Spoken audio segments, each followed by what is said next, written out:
各位同學，大家好，我係 Michael 博士。今日會同大家講解嘅係2025年多項選擇題第9題。好，我哋一齊睇下條題目。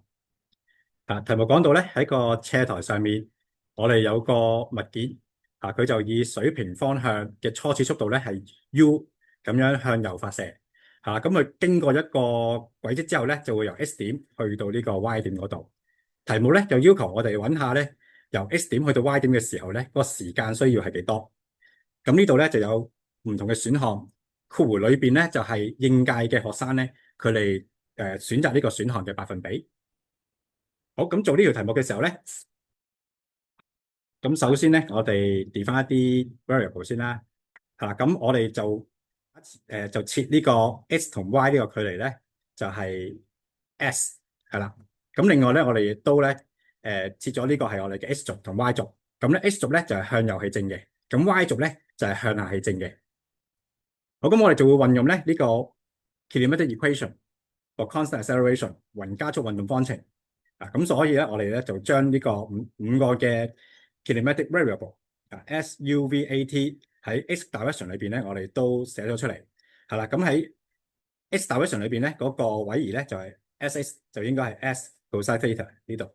咁因為水平方向咧係冇加速度嘅。佢個喺呢個情況之下咧，個加速度咧係只係指向地下嘅啫。咁所以咧 ax 咧係其實等於0。咁我哋咧選擇嘅嗰個 equation 咧就係呢個 s 等於 u 加 v over 2乘 t。咁我將我哋上面呢啲咧就代入去，咁你就會發現咧，我哋可以得出第一條方程就係 s cosine theta 等於 ut。好，之後咧我哋就會考慮 y direction 裏邊啦。好，咁我之後移翻上嚟少少。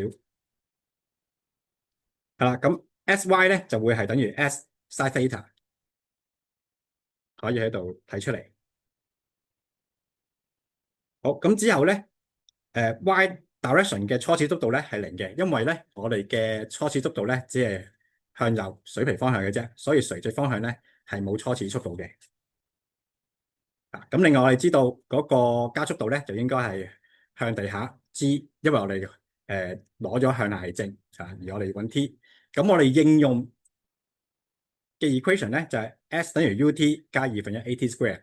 咁我哋分別代翻唔同嘅variable 嘅數字落去啦。咁我哋就會得出第二條 equation s sin theta 等於1/2 gt square。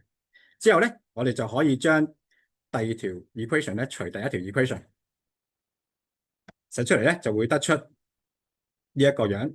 咁我哋繼續做落去咧，你會發現呢個 s 咧就會約咗啦。咁呢個咧左邊咧就會出現一個 tangent theta。咁我哋再做一啲運算嘅話咧，就可以發現咧 t 咧係會等於2u tangent theta over g。咁我哋睇翻條題目，所以就會發現咧個答案咧就係 D 啦。今日嘅講解就嚟到呢度。如果大家有咩問題嘅話，可以喺留言話俾我聽。